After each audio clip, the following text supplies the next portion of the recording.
Sarah Blackwood sees a man in a worn military jacket and assumes he's just another disruption, another dress code violation to eliminate.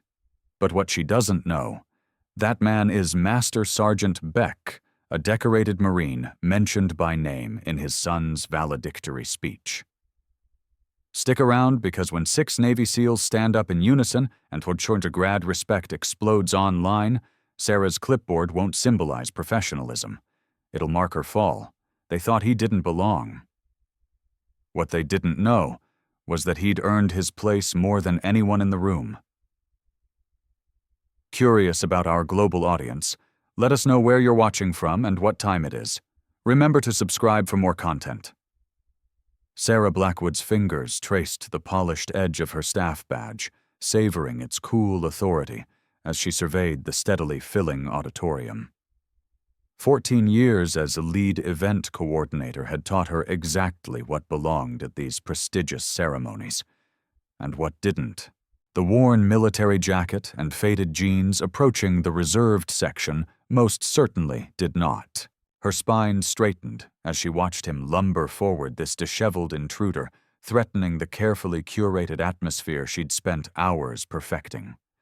The metallic gleam of her badge caught the light as she lifted her clipboard like a shield, her heels clicking purposefully against the marble floor. "Sir, this section is for specially invited guests only." The man, weather-beaten, rough around the edges, reached into his jacket pocket. Sarah Blackwood's lip curled slightly as she noticed a loose thread dangling from his sleeve. "I have an invitation," he said quietly, extending a cream-colored envelope. "I'm sure there's been some mistake," Sarah Blackwood declared, barely glancing at the paper. Her voice carried across the growing crowd, drawing curious glances. She felt powerful, righteous. "This area is reserved for distinguished family members. Perhaps you'd be more comfortable in the general seating section." A young woman nearby gasped softly, her phone rising to capture the unfolding scene. Sarah Blackwood didn't notice, too focused on maintaining her ground. The dress code requirements were clearly stated on the invitation. Something flickered in the man's eyes. Not anger, something worse. Recognition, understanding, like he'd faced this before. But Sarah Blackwood was unmoved even as he spoke, again, voice steady. "Ma'am, I'm here to see my son graduate. Rules exist for a reason," she insisted, fingers unconsciously tightening around her badge. A small crowd had gathered, now phones recording. The air felt charged heavy with tension. Then a voice cut through the murmuring. "Master Sergeant Beck, we've been waiting for you, sir." A young faculty member hurried forward, his face lighting up with recognition. "The dean specifically requested you be seated in the front row. Your son's valedictory speech mentions your 3 tours in Afghanistan." Sarah Blackwood's carefully constructed world tilted sideways. Her badge suddenly felt heavy, burning against her chest as realization crashed over her. The phones were still recording, catching every micro-expression that crossed her face. "Have you ever felt so certain you were right?" she thought, stomach churning, only to discover you've become exactly what you despise. Her badge, once a symbol of authority, now felt like a brand of shame. Within hours, Sarah Blackwood bias would trend across social media. The clip of her confrontation with Master Sergeant Beck would rack up millions of views, her name becoming synonymous with prejudice and misplaced authority. But in this moment, Sarah Blackwood simply stood frozen watching, as the decorated Marine was escorted to his rightful place, her clipboard hanging limply at her side. The question echoed in her mind, impossible to ignore. How many others had she judged, dismissed, humiliated, all while believing she was simply doing her job? Type badge shame if you've ever witnessed someone abuse their authority. The murmur of the crowd grew louder, but Sarah Blackwood barely heard it. All she could focus on was her badge, its surface no longer gleaming, but somehow tarnished in the auditorium lights. She'd always thought it gave her power. Now she had to wonder, had it actually revealed her weakness all along? Sarah Blackwood's fingers traced the worn edges of her clipboard, a habit formed through 15 years of maintaining order at Somerset University's most prestigious ceremonies. The morning's confrontation with Daniel R. Beck lingered in her mind like a persistent shadow, even as she retreated to her office overlooking the bustling graduation preparations. Her computer screen flickered to life, revealing an inbox flooded with messages. The first video clip had already garnered thousands of views, her own voice, sharp and dismissive, echoing through the auditorium as she confronted the decorated Marine. Sarah's stomach churned as she watched herself perfectly coiffed and proper, wielding her authority like a weapon. Previous incidents resolved satisfactorily. She muttered, pulling up her extensive documentation of dress code violations. Yet each file she opened revealed a pattern she'd been blind to. Working-class parents, single mothers, immigrant families. All marked with her precise handwriting, all turned away from their children's proudest moments. The weight of her actions pressed against her chest as she remembered her own beginning. 20 years ago, a young Sarah Blackwood had stood before a different clipboard-wielding authority figure, her discount store outfit deemed inappropriate for her first job interview. "You don't quite fit our image," they'd said. She'd sworn then to rise above to become someone who belonged. Dr. Amelia Chen's latest research paper on institutional bias glared from her screen. Dress codes often serve as proxies for class discrimination, reinforcing social barriers under the guise of maintaining standards. Sarah's hand trembled as she recognized her own behaviors documented in clinical terms. The whispers of approval from wealthy parents that had once felt like validation now turned acidic in her memory. "You always know how to keep things appropriate, Sarah," Mrs. Winchester had said just that morning, her designer suit rustling as she'd nodded toward a group of clearly less affluent families.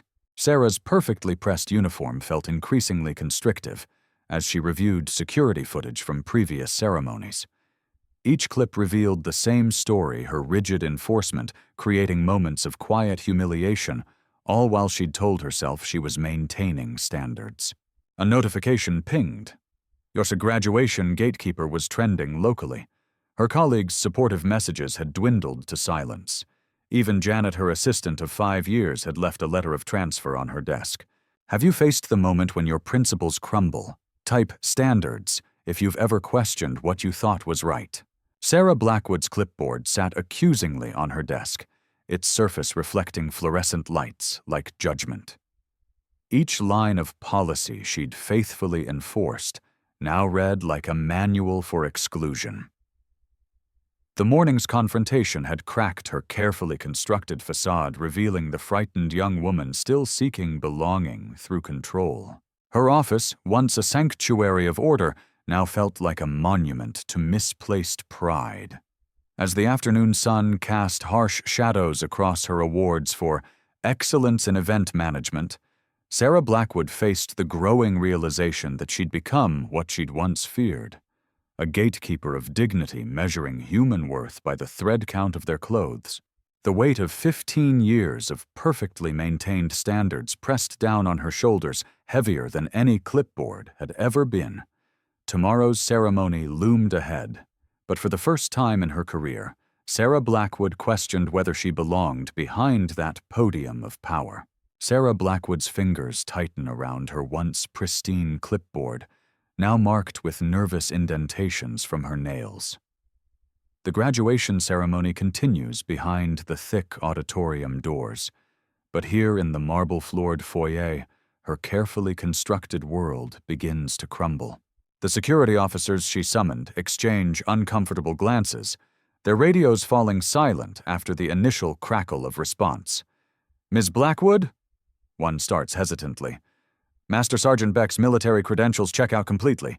His dress uniform is—" Sarah Blackwood cuts him off with a wave, but her usual authority feels hollow. Through the glass doors, she glimpses the Marine's ramrod-straight posture, his chest full of medals catching the auditorium lights. His son in graduation robes sits proudly beside him. The image blurs as her eyes sting unexpectedly. Her phone buzzes incessantly. The local university's social media channels are exploding. GradRespect trends, alongside clips of her confrontation, each replay making her stomach twist tighter. A decorated Marine humiliated at his son's graduation reads one caption. Her name appears in comment after comment. Dean Richardson's son passes by his designer suit immaculate. At least some people understand presentation standards, Sarah Blackwood mutters, but the words taste bitter now. His responding smirk, so similar to her earlier self-righteousness, makes her flinch. Ms. Blackwood. Professor Chen's voice carries diplomatic concern. Several board members have expressed concerns about today's incident. The weight of her event coordinator badge, previously a symbol of authority, now feels like lead against her chest. Through the door's window, Sarah Blackwood watches Master Sergeant Beck quietly console his wife, who dabs at her eyes. Their dignity in the face of her actions strikes harder than any reprimand. Her clipboard slides from trembling fingers, clattering against the polished floor that reflects her crumpling composure. Her phone lights up with a university-wide email about reviewing event policies regarding military dress uniforms. The message blind copies several local veteran organizations. Sarah Blackwood's carefully maintained control spirals further away with each passing minute. Type respect if you've ever witnessed dignity in the face of prejudice. In the bathroom mirror, Sarah Blackwood barely recognizes her reflection. The precise bun, the pressed blazer. Her armor of authority now feels like a costume. "I was protecting standards," she whispers to her reflection, but the words ring hollow against the memory of Master Sergeant Beck's quiet strength. The ceremony proceeds. But Sarah Blackwood remains in the foyer. Her script abandoned her authority, evaporating. The viral spread of GradRespect continues each notification, a reminder of how spectacularly her judgment failed. Through the doors, she hears applause as another graduate crosses the stage. Somewhere in that audience, a Marine sits proud in his dress blues, teaching her more about dignity than her rulebook ever could. Sarah Blackwood's fingers tightened around her clipboard, her perfectly ordered world crumbling as 6 decorated Navy SEALs rose from their seats in perfect synchronization. Their presence, unexpected and overwhelming, made her previously ironclad authority feel like tissue paper in the rain. The gleaming trident badges on their dress uniforms caught the auditorium lights, a silent rebuke to her earlier demands about proper attire. Her throat constricted as she watched Tyler Beck, the graduating senior she'd tried to protect from his supposedly disruptive father, rise with deliberate grace to join Master Sergeant Daniel R. Beck. The sound of Tyler's chair scraping back echoed through the now silent auditorium like an accusation. Sarah's clipboard slipped from her trembling fingers, the clatter amplifying her mounting humiliation. But the dress code clearly states. Sarah's voice wavered, the words dying as she realized how hollow they sounded. The SEAL's unwavering stares stripped away her carefully constructed facade of control. Her security radio crackled with static, then fell silent.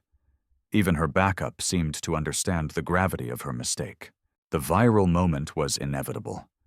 Phones emerged from pockets and purses, their camera lenses capturing her undoing. Sarah could almost see the hashtag forming. Blackwood fails. Her chest tightened as she imagined the headlines. Event usher attempts to remove decorated Marine from son's graduation. Drop one, if you stand with our veterans, would surely accompany the viral videos within hours. Sarah's prized golden name badge, worn with such pride at every event, now felt like it was burning through her blazer. She touched it reflexively, remembering how she'd polished it just this morning, imagining another perfect ceremony under her control. Now it seemed to mock her, a symbol of authority wielded without wisdom. Her inner voice, usually so certain, crumbled into confusion. 20 years of perfect ceremonies of maintaining order, of knowing exactly what was right. How did I not see? How did I let my rules become more important than their dignity? The weight of hundreds of eyes pressed against her, each gaze a judgment on her character. Parents, students, faculty, all witnesses to her spectacular fall from grace. But it was the quiet dignity in Master Sergeant Beck's stance, the proud set of his son's shoulders as they stood together, that truly broke her. Sarah's security radio lay silent at her hip, its usual chatter replaced by the deafening sound of her own racing heartbeat. The perfectly organized seating chart on her clipboard now lay scattered across the floor, much like her shattered certainty. Would anyone who believes in respect over rules please share this moment? The imagined CTA echoed in her mind, knowing this would be tomorrow's viral sensation. Time seemed to stretch as Sarah stood frozen, watching her carefully constructed world of rules and regulations dissolve in the face of true honor and dignity. The auditorium's air grew thick with tension, waiting for her next move, while the SEALs remained standing, silent sentinels of respect that made her previous actions seem increasingly small and petty. Her hands shook as she reached for her fallen clipboard, but she couldn't bring herself to pick it up. It lay there, a symbol of her misused authority, while the real power in the room stood tall in a military uniform she'd tried to bar from entry. The irony wasn't lost on Sarah Blackwood. She who had sought to maintain dignity had instead become its greatest threat. As cameras continued recording, she felt the last vestiges of her rigid certainty crumble away, leaving only the bitter taste of regret and the dawning recognition of her monumental error. Sarah Blackwood's hands trembled as she stared at her once pristine clipboard, now lying discarded against the auditorium wall. The laminated dress code policy, which had been her shield and sword just hours ago, curled at the edges like a withering leaf. The same policy she'd wielded against Master Sergeant Daniel R. Beck now seemed as hollow as her former certainty. The graduation ceremony continued without her interference, the gentle swish of robes and murmur of proud families filling the space where her protests had once echoed. From her position at the back of the hall, Sarah watched Master Sergeant Beck, still in his dress blues adorned with combat medals, sitting proudly in the front row. His presence commanded more respect than her petty rules ever could. "I've been doing this job for 15 years," Sarah whispered to herself, her voice catching. 15 years of thinking I was maintaining order when really... She couldn't finish the thought. The weight of her actions pressed against her chest like a physical force. The social media storm had been relentless. Blackwood fails and respect our vets had trended nationwide within hours. Her phone buzzed constantly with notifications, each one a reminder of her monumental mistake. But it wasn't the public shame that cut deepest. It was the quiet dignity with which Master Sergeant Beck had handled her attempt to exclude him. Sarah's supervisor had already called an emergency meeting for tomorrow morning, but she knew what she had to do before then. As the graduates filed past, she made her way to where Master Sergeant Beck sat with his family. Her steps faltered, each one carrying the weight of her realization. "Master Sergeant Beck," Sarah's voice quavered. The decorated Marine turned, his expression neither angry nor triumphant, just steady like a man who had faced far greater challenges than an overzealous event usher. "I owe you more than an apology. I was so focused on enforcing rules that I forgot about human dignity, your service, your sacrifice. I failed to see the person behind the policy." The ceremony's closing music swelled around them as Master Sergeant Beck stood, his medals catching the light. "Ms. Blackwood," he said, his voice firm but kind. "Sometimes the hardest battles we fight are against our own preconceptions." Sarah watched as he embraced his graduating son, the young man's eyes shining with pride. Her clipboard remained where she'd left it, a relic of misplaced authority. Tomorrow she would recommend a complete overhaul of the event policies, ensuring that no one else would face such senseless exclusion. As families filed out of the auditorium, Sarah noticed someone had propped her clipboard in a display case alongside old programs and photographs. It seemed fitting, a reminder that rules without compassion are just words on paper, and that true authority comes from understanding, not enforcement. Type respect if you believe in dignity over dress codes. Sarah thought imagining the social media post she would make later. Share this story to remind others that sometimes our greatest growth comes from our biggest mistakes. The empty auditorium echoed with the day's lessons, and Sarah Blackwood finally understood she hadn't just been wrong about the dress code, she'd been wrong about what respect really meant. Some battles are won with medals and valor, others with humility and grace. Today she'd learned from both. Drop 2. If this story touched your heart, share to spread the message that true respect goes beyond any rulebook. Dignity wins.